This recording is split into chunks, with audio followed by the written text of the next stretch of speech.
think that they certainly have earned their time in the spotlight because, for the first time, we have something that has that pharmacological strength. In a life-threatening situation, we want something powerful. We want something to get the job done, whatever it is we need to get done. And supplements are very different. There really are different types of weight loss peptides. We know those are powerful, but the other piece of it is when you are losing weight, what are you losing? What's the change and shift to your body fat percentage? There's a big concern with muscle loss just in general. And if I'm not willing to, or I just can't afford doing one of these other peptides to prevent that, what actions can I take to try to mitigate that effect? If we mobilize body fat, we're going to protect muscle mass better. GLP-1s are my first go-to, the first peptide, the most powerful category that I think would help the most amount of people on their weight loss journey. What are they doing? Why are they so powerful at weight loss? So can you clarify for us right now, what are weight loss peptides and how do you categorize them? Yeah, and as we've discussed in many podcasts already, peptides are all the craze right now, and I think that they certainly have earned their time in the spotlight because for the first time we have something that has that pharmacological strength, and that's what separates drugs from supplements is in a life-threatening situation, we want something powerful, we want something to get the job done, whatever it is we need to get done, and supplements are very different. And so peptides are powerful, yet they have that sort of safety blanket, if you will, that we can put over them and use them and not have so much of a concern and have to approach it with such specificity that like we do with medications because they're potent, but they always come with a risk. Peptides, generally speaking, are very safe. And weight loss peptides, I think, are probably the biggest category out of all peptides right now because, we have a massive obesity epidemic and, massive rates of obesity, insulin resistance, diabetes. And so this is where a lot of the attention is. And I really I'm glad you said categories because there really are different types of weight loss peptides. And there's confusion too between peptide and medication. So let's start with the popular ones, the ones that everyone's raving about, and those would be the GLP-1s. So we have GLP-1 medications.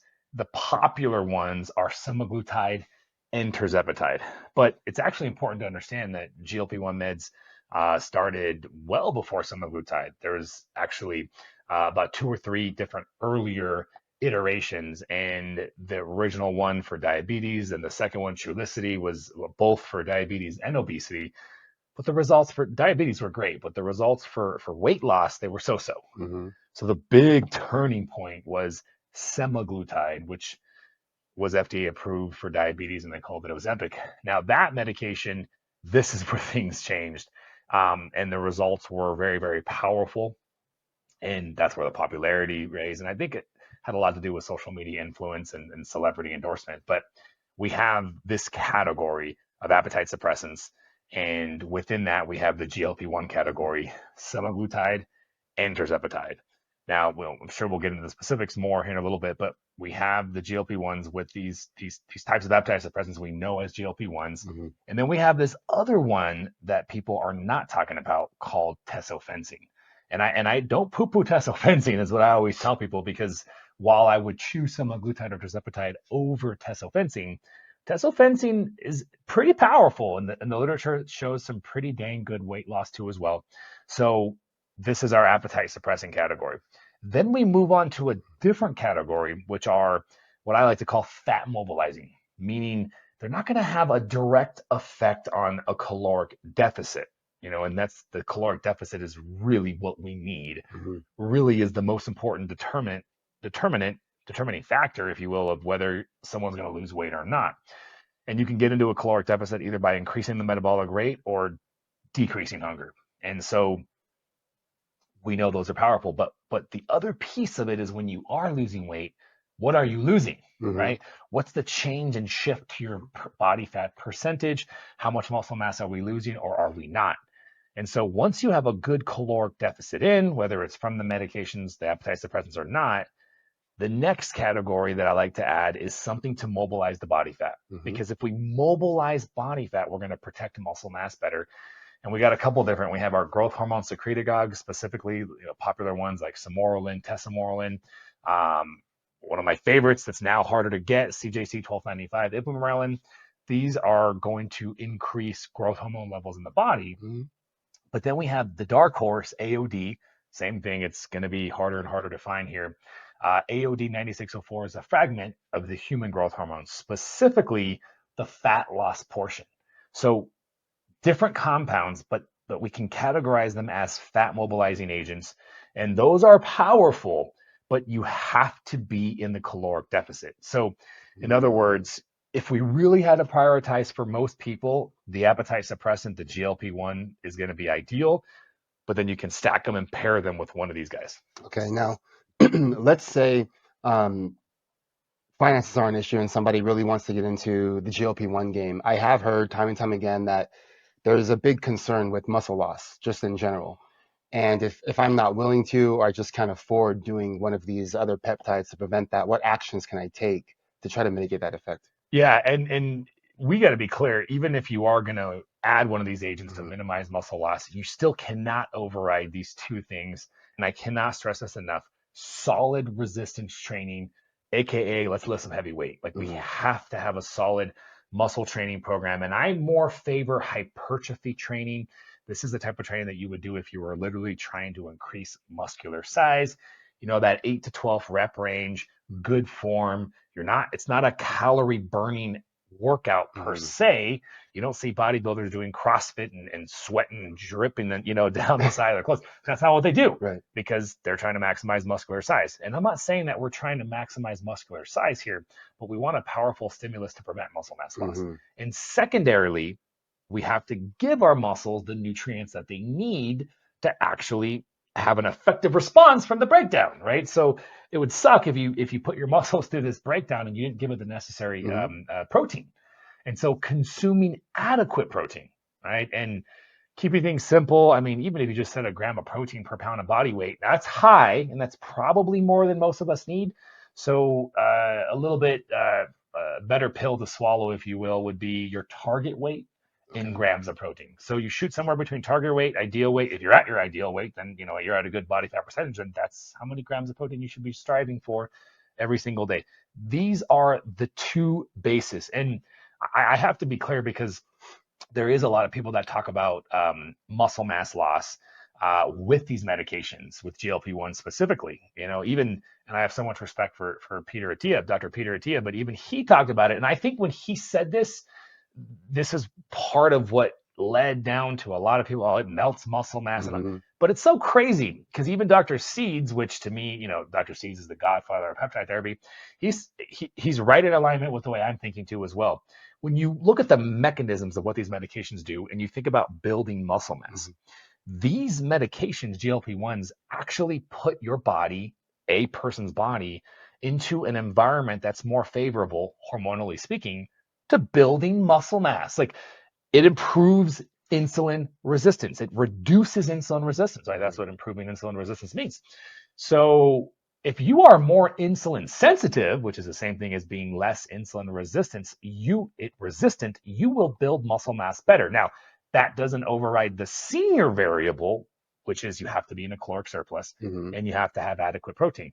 Assuming you have the senior variables in there, the hormones in this situation are going to be the governing factor of like how aggressively and how effective it all comes together. So Okay. So would you use these in a program, not just necessarily for extreme or dramatic weight loss, but somebody who just maybe wants to cut down a little bit without losing too much muscle? Someone who's really just working on physique and wants to get from that body fat percentage maybe just a little bit better and see how much they could push it. It's not just for someone trying to drop their BMI significantly. yeah, and this is so it's I did a video on this the other day where I think I literally came out the gate saying, can you imagine a world where they actually prescribed you these GLP-1 Hmm. medications at the first onset of insulin resistance and not till we're obese, diabetic, and damn near our deathbed? I mean, that to me really says it all. And so, scientifically speaking, where the medical community is at is that's how they're using these medications almost like a last line of defense here. We want you to get sick enough to where you need the. I'm just I always have to be careful, but like, yeah, let's get them on some BP meds first, some cholesterol medications, and then we'll bring out the big guns. Right. But anyways, like by design or not, Who Hmm. knows? But yeah, I mean, for an individual like what you're talking about, say your body fat percentage is maybe a little high, Right. you're not that metabolically broken, but you're looking for that recomp, right? That body recomposition where you want to lose some muscle mass, you want to lose some fat mass, but you want to put on some muscle mass. These medications will make you more insulin sensitive and they'll reduce your cravings so that you can get in there and think clearly and eat a better amount of the Hmm. food that you need to eat so that you can have the more favorable body composition response, which is cleaner food, adequate protein, yada, yada, yada. Right. And I wanted to ask the vanity question second. And it's not just vanity because if you're focusing on your body comp, you're going to be healthier too. You don't get a healthier body comp or a better body comp without getting healthier normally. But part three, and this is the fun question for you. Let's say I'm someone, or you're working with someone who has cholesterol trending in the wrong direction, has A1C trending in the wrong direction. They're highly inflamed. We know that their diet isn't good, and maybe it's a control issue, maybe it's a craving issue, maybe it's an emotional issue, um, but not so much just weight. Would you still explore these peptides? Yeah, because for the same thing, right? Like when we think about weight, we know as an individual's overweight, Hmm. that means, they're not a massive muscular bodybuilder, so we know their body fat percentage is high. But really, weight is just an easier way to determine whether somebody is of poor metabolic health because they have more body fat, and specifically, even dissecting that category down, more visceral fat. But really, Right. that central adiposity at the end of the day is what's strongly correlated with the health or lack thereof for an individual. So, for somebody who's maybe at a good weight, right? Weight based off the BMI, 6 foot man weighing around 190, 190 pounds, you would think, oh, he might be relatively healthy, if Hmm. not very healthy. And he may be, or he might be a metabolic wreck. His body fat percentage might be very high. His muscular content, amount pounds of lean body mass might be very low. And this is detrimental. And we know somebody who could be 50 pounds heavier could be extremely of better health Hmm. because body fat percentage is medium to low, muscle mass is high. So we have to really be able to appreciate what quick BMI and weight metrics can tell us as a quick estimation, but understand like deep with a deeper understanding, like what is actually going on, where is this individual's health, where it might be at, Hmm. and then of course, like what you're discussing is how we can use these medications to help. Okay. So then we have our appetite suppressants, GLPs, semaglutide, tirzepatide, tesofensine, right? Then we have what you categorize as our fat mobilizers, AOD, sermorelin, Testosterone. testomerelin's a huge one, right? CJC. Let's talk about the one that you hear about a lot, but I don't think it really fits either of those categories, MOTC. Yeah, so MOTC is great. MOTC will mobilize body fat, and it mobilizes body fat in that same process. Like, and let's just kind of clarify, like, what do we mean by mobilizing body fat? Mobilizing body fat is the first process that's necessary for addressing the caloric deficit. Your body's in a caloric deficit; it needs to mobilize body fat. Now, whether it's good at mobilizing body fat or not is going to determine the stress load on the body to handle the caloric deficit Hmm. that you put it in. So MOTC does that, but MOTC also has, and this is why MOTC is much more pricey. MOTC is a mitochondrial DNA peptide. So what does that mean? So within each cell, we have trillions of cells in the body, thousands of mitochondria per cell. The mitochondria are like the batteries, the powerhouse. This is where the energy is being produced for the cell, aka for the body.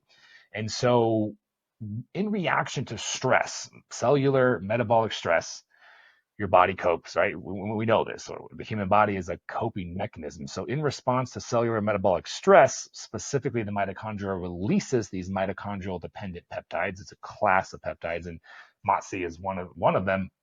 And it's this peptide's effect that causes that mitochondrial response that we need, that we benefit from, because we know mitochondrial health is part and parcel with overall optimal metabolic health. Hmm. And so various things like producing more mitochondria, repairing mitophagy, which is the essentially autophagy, just cellular repair, but within the mitochondria, making each mitochondria more effective through a process called cristae reformation, which is like the membranes within the cells fold more, and there's more surface area for more enzymatically driven processes, because within the mitochondria, this is the electron transport chain. and even the merging and fusing of kind of older, broken down mitochondria to produce a stronger one. So, all in all, enhancing our mitochondrial health. And, you know, the MOTC specifically is being studied for uh, possible disease prevention, which I Hmm. think is, man, I hope they really go somewhere with this because when you look at so many various diseases, I mean, I can go down the laundry list, Hmm. the big ones, diabetes, cancer, Luke Gehrig's, muscular dystrophy, all these various metabolic issues we see mitochondrial dysfunction.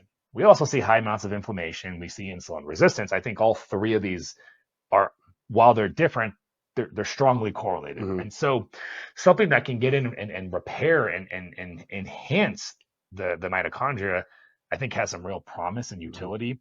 And they also call this agent an exercise mimetic. So people call this exercise in a bottle. And, it's like, come on, exercise in a bottle. I mean, this is the closest thing to exercise in a bottle. And so I think of an individual who can't exercise, Hmm. whether it be a physical deformity or maybe a mental block or whatever it is. This is not going to replace your exercise, but if you're not exercising, an exercise mimetic would be awesome to Hmm. have so you can begin to heal in the way that exercise gives you until you can get to the point where you can start exercising on your own. I have seen, because you mentioned disease prevention, I've seen that MOTC is being looked at and believed to be directly associated with actually causing insulin improvements in sensitivity. So what do you think is happening there? What's the mechanism there? Yeah, so when we have increased mitochondrial function, by definition, we will become more insulin sensitive. Hmm.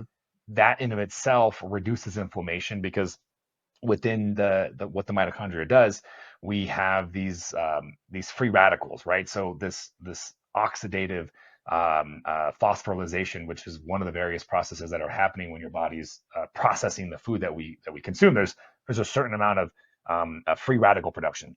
So we've heard of the term antioxidants, right? So antioxidants are our body's defense to free radicals. So free radicals are unstable atoms, right? And so an atom is, at the base, a proton, some neutrons, and then we have these electrons which have a charge. And so atoms either are neutral or they have a positive or negative charge. And so and any atom that has a charge to a certain extent loses some stability. So these free radicals are scavenging, and this happens very, very Hmm. rapidly. It goes to another atom, steals its Steals it. electron, it becomes stable, it goes to another electron, steals its electron, it's stable, but now we have a free radical. And this entire chain process is happening through what I can only imagine is millions, probably billions of atoms. It's causing damage and wreaking havoc along the way.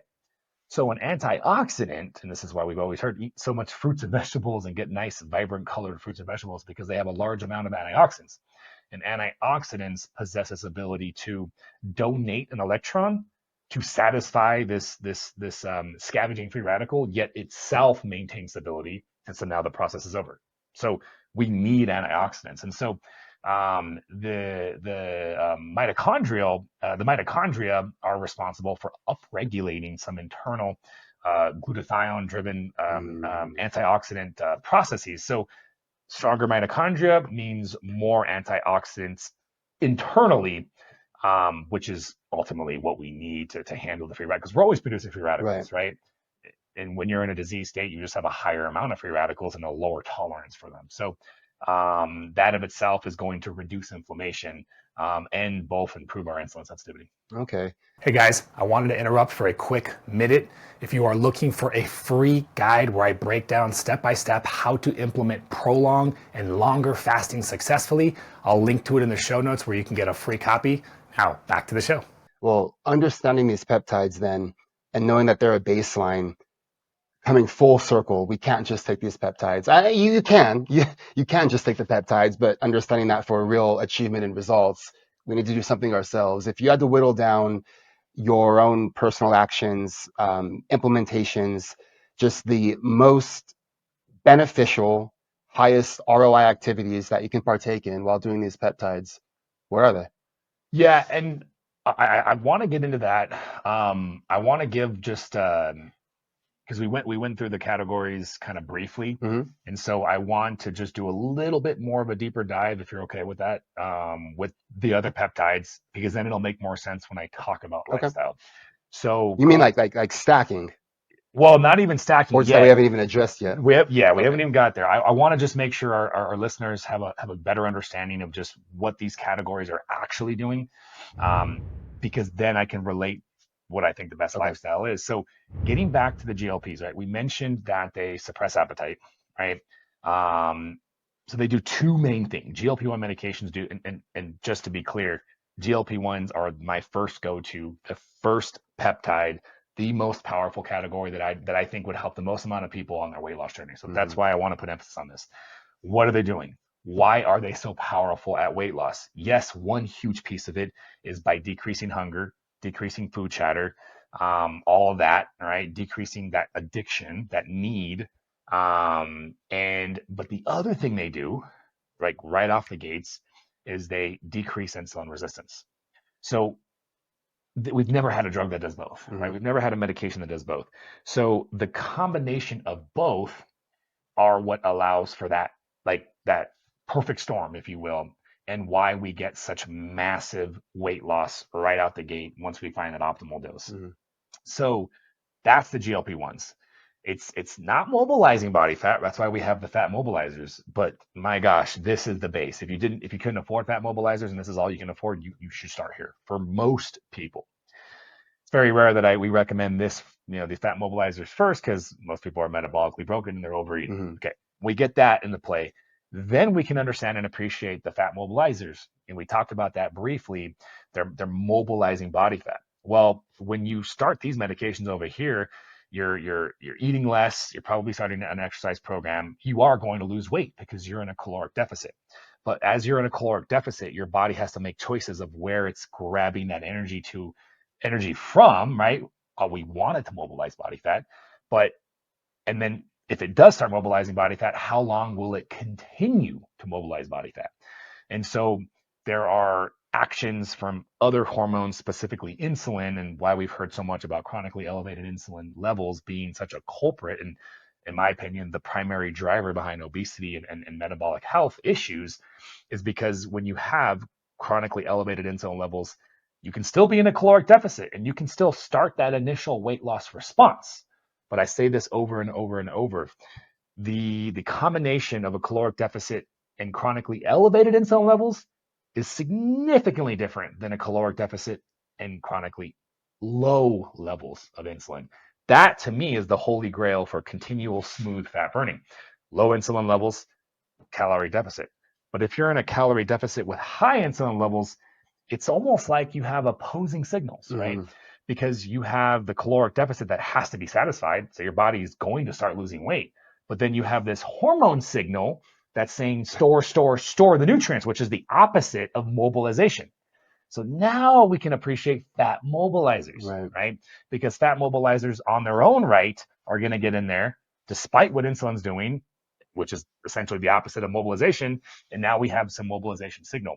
So by giving some mobilization, we can now aid the fat loss, right? We can aid that caloric deficit so that we promote more fat loss. Because even if we ignored the effects of these fat mobilizers here for a second, what the body ends up doing when you have this signal to store and you're mentally tough, you're pushing through it, the hormones always win, in my opinion. From what I've seen, you have this powerful reaction where your hunger becomes ravenous, right? And we've heard of that happening, right? How many people start a diet and they're met with ravenous hunger, and how come other people, they're like, yeah, I just eat less and I'm a little hungry, but it's fine, right? There's a huge dichotomy between what we see, and that's you'll see as differing levels of insulin. So Hmm. um, the second thing is you'll have a internal reaction where the body literally downregulates the metabolism. Hmm. And so we have less thyroid hormone. So our basal metabolic rate, which is the amount of calories we burn at rest, not including any movement, exercise, and all the additional calories that we burn, We call that total figure the TEE. But the TEE, total energy expenditure, at its base is mostly 60, 70% comes from our basal metabolic Mhm. rate. So your body can literally turn that down.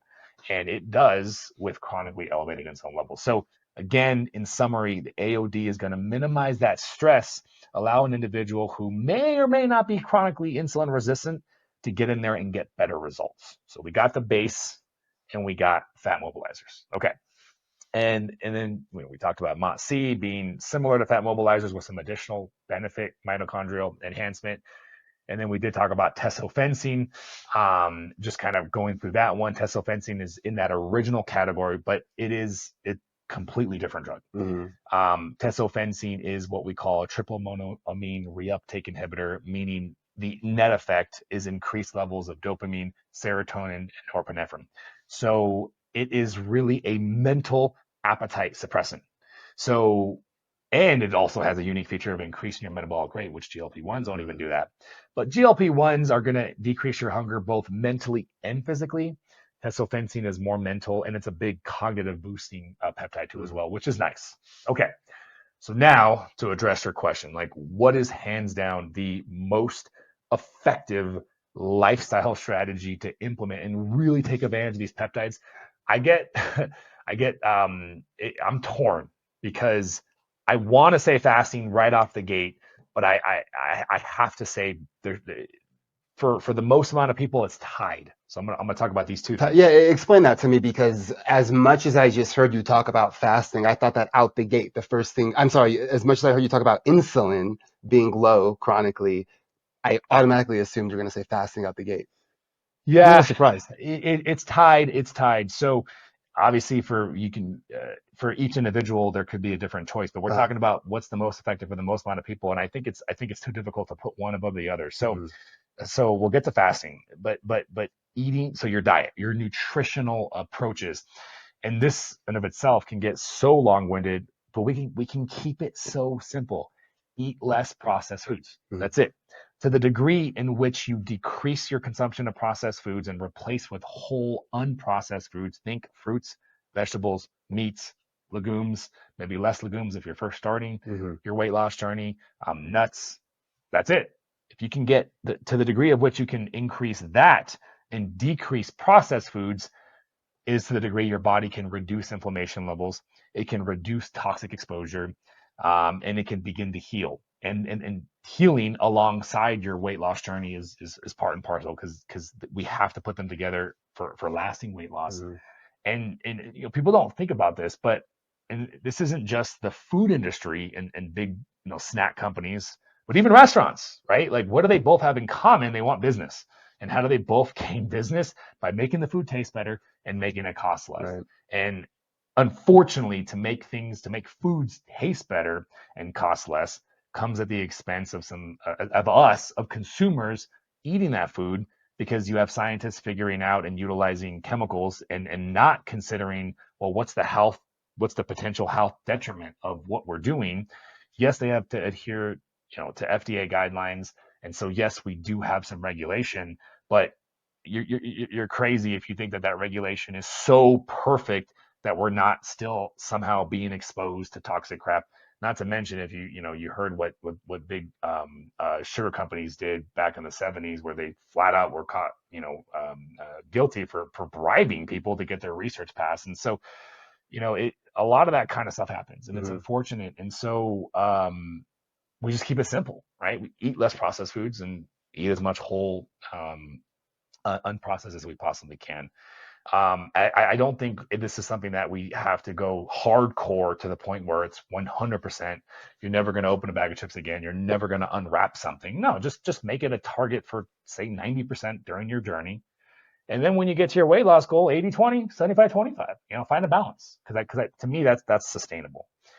Now let's talk fasting, because fasting is definitely the controversial answer. Mhm. And I think I probably talk about that more because it is more controversial, and nobody is arguing for any sort of like, well, maybe you should have there's no argument for eating more processed foods. Like it's unequivocal. We all agree. But where we probably don't all agree is the format of fasting that I think everybody who has weight to lose should be doing, which is much more than intermittent. So, as you know, intermittent fasting is your daily eating window. Uh, First calories in, last calories in a 24-hour period. We call that your eating window. The rest of the day, including your sleep, is your fasting window. So the popular 16-8 is essentially an 8-hour eating window with a 16-hour fasting Mm-hmm. window. So that's great. And that's good for maintenance. That's good for, health maintenance.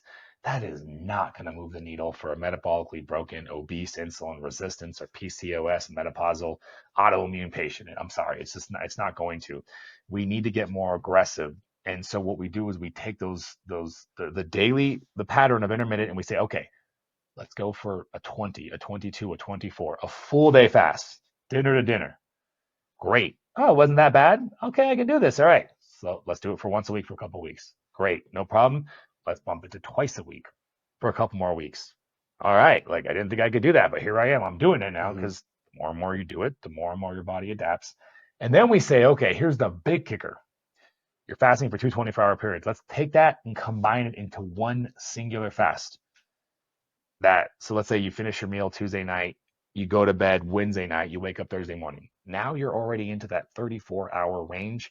Maybe you can't go all the way to dinner that night the first time, but I'm happy with that. That's 34. And then now once per week, you are continuing to do that long fast and push that 34 and eventually get to 48. I think 48 one time per week is the most powerful and most underutilized strategy that is completely free, Mm-hmm. and actually much easier to do if you let yourself use the help of these science-backed peptides that we have in front of us. My favorite combination being Tirzepatide and AOD 9604.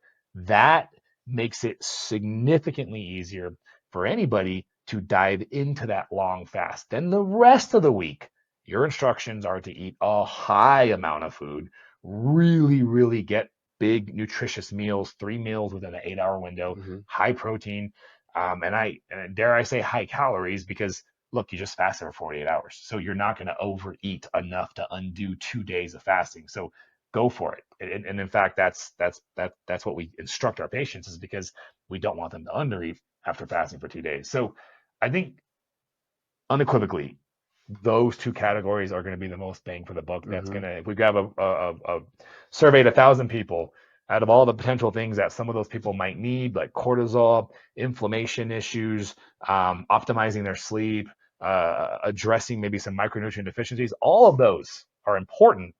But representative of 1,000 people, you're going to have less people, I think, struggling with those issues, and more people struggling with the first two, that these two, nutrition and fasting, are going to solve. If I want to paint a picture for someone who's actually listening to this right now to understand expectations. I know that I'm insulin resistant. I know that I have some internal issues going on, maybe not quite sure exactly what. I want to feel better. I want to lose weight, and I want to do what you're talking about. What would the next 90 days of my life look like? Yeah, more or less, objectively, what would I really be eating? How would my fast look, and what type of progress and how would I feel throughout those 90 days? Yeah, so I think that it ultimately comes down to what you're starting off with, right? Hmm. So if you are able to get your hands on the combination that we recommend, Yeah. Tirzepatide and some powerful fat mobilizing agents, usually I'm coaching my patients, Hmm. and they're on our first call before they even have the peptides and medications, and we tell them, hey, look, start with what you can do. I think even your metabolically broken people can push breakfast a couple hours later. So Right. we get them starting intermittent fasting. We get them making some dietary choices, changes, right? Again, consuming less processed foods and replacing it with whole natural foods. But not a ton of progress is being made yet, because they've been trying to do this for the longest time. The only thing Hmm. they're running off of is excitement at this point, which is I like that. and my motivation. But then they get the medications. Then they inject their first round of Tirzepatide, which for most people, the starter dose is about 2.5 milligrams, Hmm. right? We work with a compounding pharmacy, so that's about 25 units in the insulin syringe. And for probably 60 to 75% of people, they'll notice a response. They'll notice like, wow, like I'm not so preoccupied with food. I'm I get full much faster. That is huge, right? Because I mean, that's the biggest problem is like I'm eating, and once I start eating, I kind of can't stop, or I have no control, and it just kind of happens before I know it, I'm done, and the freaking whole pizza was gone, right? Mm-hmm. And I'm speaking from experience because a lot of you guys don't know. I mean, I've lost 100 pounds myself and zigzagged for over a year, so I know what this is like. And I remember, like, I'm speaking to the first time I tried Tirzepatide myself, but also speaking with so many patients. It's like an umbrella or maybe not an umbrella, a curtain is lifted, Mm-hmm. or a door is opened. You still have to go on the journey, right? This is not the panacea that we're all hoping for, where you just take the shot and you're done. No, no, no, no. You still have that journey of lasting weight loss that you need to go on, but presumably you've been trying to start this journey, and you're poking your head through that door, but you can't get through it, right? Or you get through it and there's some sort of force that sucks you back out. So this opens the door and it keeps it open. Mm-hmm. So now you don't have that resistance, so that you can continue to take that journey. And that journey requires, like we said earlier, reducing your consumption of processed foods, jumping into the fasting protocol, not looking back, and many other pillars too as well. Okay. Okay. And I have noticed that sometimes the results or the changes are a pleasant surprise, maybe a little bit more quickly than people expect. Um, they're strange too. The libido's up. Morning energy is higher than it's ever been. Confidence for no reason that they can identify is also shot up significantly. So for the people who come out and say, you know what, I'm ready to take the next step. I want to do more. I'm feeling great. I want to accelerate this whole process. Uh, Outside of those two main components that you really want to sink your teeth into, what else can be done to maximize these results and to keep everything in quick momentum? Absolutely, absolutely. So, uh, the third thing is reducing our consumption of carbohydrates. So, not for life. Hmm. There's a reason why many people have seen that the Atkins diet and the ketogenic diets.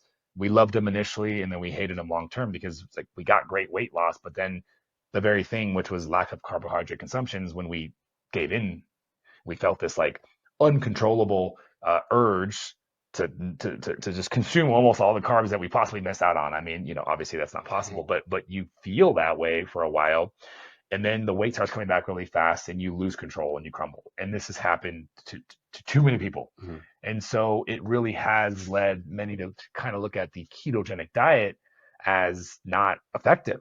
And so I want to be clear, it's extremely effective for it of itself. It's just not sustainable. And therefore, because it's not sustainable to stay on a low carb diet for the rest of your life, it ain't going to work. Hmm. So we use it as a tool. And most people, when they start this program, I'm like, look, give me 3 months. Give me 3 months, and let's eat less carbs. You're already making better choices. So within those choices, let's just lower carbohydrate. That means I still want you having some fruit. Well, let's have less fruit. And the fruits that we choose, let's go for like berries, for example, because berries are freaking amazing, extremely high in micronutrients. And even though they are associated with a lot of sweet treats, you can add a lot of monk fruit and stevia to it. They're actually really low in sugar themselves. So, probably less grapes and bananas and mangoes, at least for the initial. So we modify our nutrition to lower our carbohydrate intake for the first couple months. Hmm. Resistance training. A lot of people think I got to burn as many calories as we possibly can. So most workouts in the category of fat loss are always centered around burning calories, or some sort of circuit combination of weight training and calorie burning. And look, those are great. Those are a lot better than regular cardiovascular workouts, the ones where you're getting a ton of workouts and you're basically working out and you feel like you're running a marathon at the same time. I love doing those workouts occasionally, but and boy, is your endorphin hit high. So they're great for you, but they're not going to protect your muscle mass as much as a hypertrophy style workout. And so we got to prioritize, and we have to prioritize weight training, and then look at anything after a solid 3 to 4 days, 45, 50 minutes is kind of like your base. And if you have time, which a lot of people don't Hmm. beyond that, but if you have time, go ahead and add more, but stay in that higher intensity. Like the least, um, not that it's bad for you, but the lowest on the list of priority, because we can't do it all, is more of that steady state aerobic. Okay, so that was number 4, the workouts. So we Hmm. got the nutrition, we got the fasting, we got the lower carbohydrate intake, we got the resistance training part of it. Now we have our supplement protocol. So we need to ensure that there's no micronutrient deficiencies. And in the world of supplements, it's extremely quick to become overwhelmed when you see how many options are out there. So keeping it simple, we're just focusing on essential nutrients for optimal health. There's not even a flavor or some sort of push toward burning more fat, Hmm. but you can't burn fat if as effectively if your body is suffering with micronutrient deficiencies.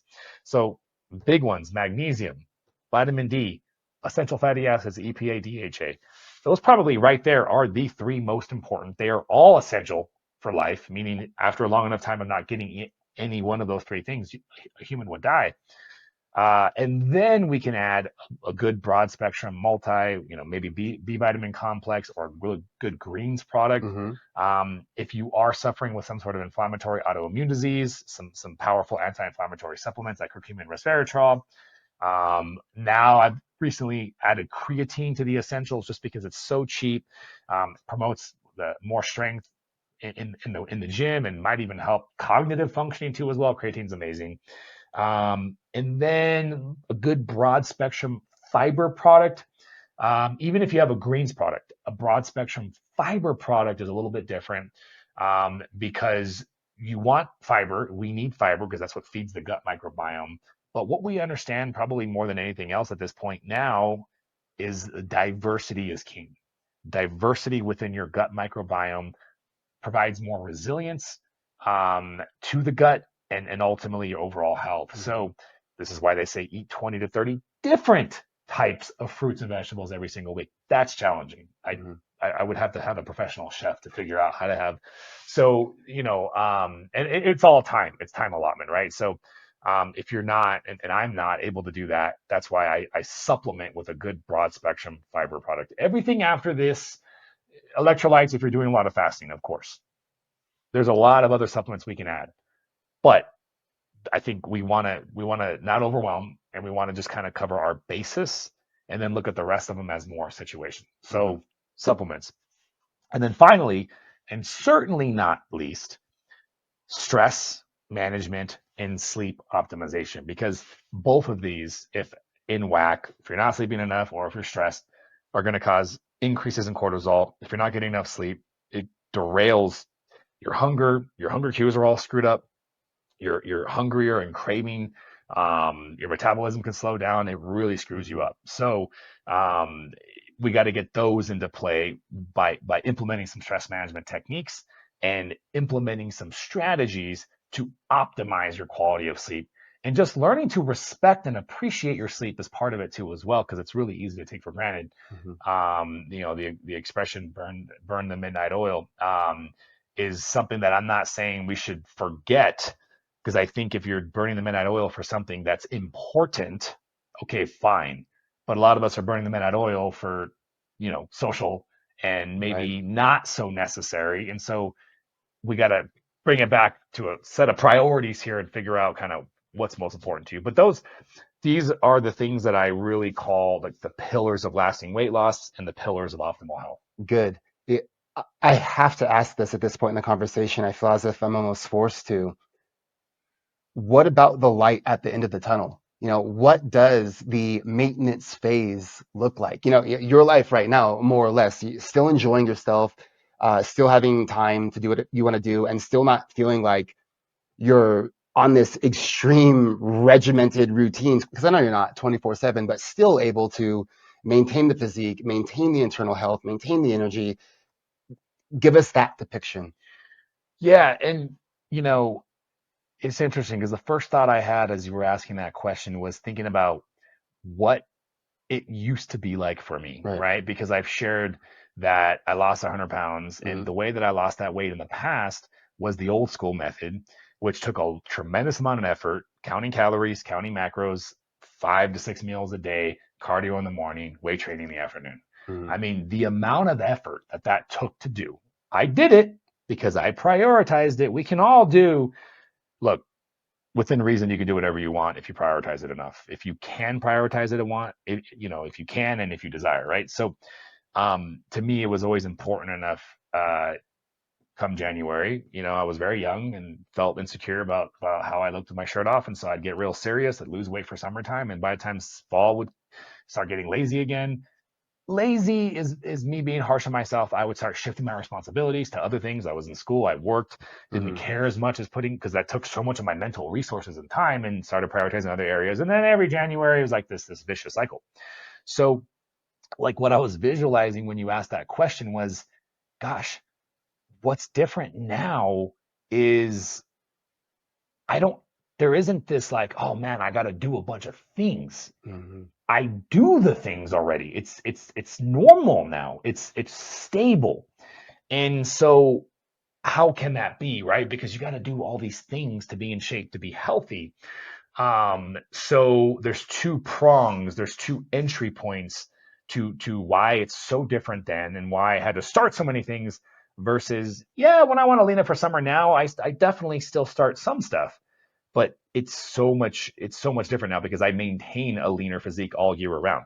And so the way I can maintain that leaner physique all year around is both because, number one, and I think this is the biggest thing, is I've fixed the broken hormonal system. Mm-hmm. I know when I was 300 pounds overweight, and yeah, I made massive improvements in my insulin to lose the weight, but I never really fixed insulin resistance. I never really found a combination of lifestyle things that allowed me to keep my insulin receptor sensitive, which therefore kept my insulin levels lower. So I had the signal to rebound and gain weight, and that's what I did. So by fixing that and having chronically lower levels of insulin, I don't have this opposing signal that's always necessarily driving me aggressively to gain weight. That weight set point is, Mm-hmm. is what's controlled. That weight set point theory really beautifully explains what this insulin mechanism is. And so while that's not completely everything, that certainly is working in my favor. And then so I have internally less resistance to regaining weight. Mm-hmm. And then externally, I've adopted a lifestyle that is exactly just that. It's a lifestyle, Mm-hmm. right? I don't skip weight training, and I've always been a big fan of weightlifting, but it was easy for me to toss that to the side for other stuff, right? At a younger age. Um, I have a set of just sort of policies that I operate off of with nutrition. I go, look, it's Monday through Friday, Monday through Thursday. So unless this is a special situation, I'm gonna put my little ethics in, and I'm going to eat cleaner. Meaning, if something comes across my plate, and that's what always gets people, right? Freaking skinny ass Jane comes in, rolling to the office with a box of donuts, and she's like, "Hey, everybody, here's your donuts." And she's skinny, and And you're, she's telling you, you've worked hard, you can have yeah, yeah, one. yeah. No, then she guilts you, and then you look weird if you don't eat the donut. Oh my gosh, like this is crazy. Yeah. So, um, being able to be like, no, I'm cool. You know, I want that donut. Don't get me wrong. I mean, that donut looks freaking delicious. It's a maple bacon and, or an Oreo, but I have my own rules, so it doesn't feel like such a weird thing because I operate off of this, and I know, and it doesn't feel like I'm depriving myself because, damn, if I'm still thinking about that maple, and this has happened, I went out on a weekend and got Mm-hmm. myself that maple bacon donut because I was still thinking about it. The good news is that doesn't happen, but I give myself those rules. So I eat clean 4 to 5 days of the week, and then I let myself enjoy what I want on the weekends. And so most of the time, that's not going to be a crazy high end, but it might be every now and then. I might have if it just kind of happens, and it does. And if that starts happening a little bit more consistently, then I pull myself back.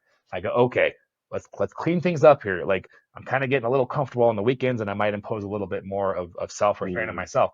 So I have, in summary, the internal resistance is fixed, so my body doesn't resist me maintaining healthy weight. I've changed the playing field and the lifestyle strategies. Weightlifting, I have the days where I eat clean, the days where I eat more lower carb, and I have more carbs on the weekends, so I lift weights on the weekends. I respect the hell out of my sleep, and that just, that probably happens to everybody as they mature a little bit. But I think it needs to happen 2 or 3 times more intensely, and it needs to happen at a younger age. I mean, I wonder if someone would have sat down with me and really explained to me how much more productive I would be, and how much more how much I'm negatively impacting my ability to go perform in school. And if I just respected my sleep, would it be as good as now? No, but it would have been better, right? And so, I look forward to teaching these things to my kids one day. So respecting the health of my sleep, respecting my body like a temple, and realizing that the better I treat my body, the better stabilizing my weight and maintaining my weight just automatically happens. And so I think hitting it from both angles, and then still having the ability to step back and go, whoa, it's been a bad 2 weeks. What's going on? Let me get a little aggressive here. Let me increase my fasting window. Let me get back to base. And then having just checks and balances, Hmm. I think is why it's so much easier to maintain my weight, and why people in my program are so stoked about our Flow Lifestyle group, because I'm there with them. Like, hey guys, I have to do this stuff too, because I'll gain weight just as fast as anybody else. Hmm. So I think that's kind of where it's at. You've painted a beautiful picture. And I asked that question because it sounds like so much change and so many hurdles to overcome. But when you're on the other side of it, so much of it is just automatic. I told you the other day, I don't think about breakfast anymore. I don't think I'm losing anything.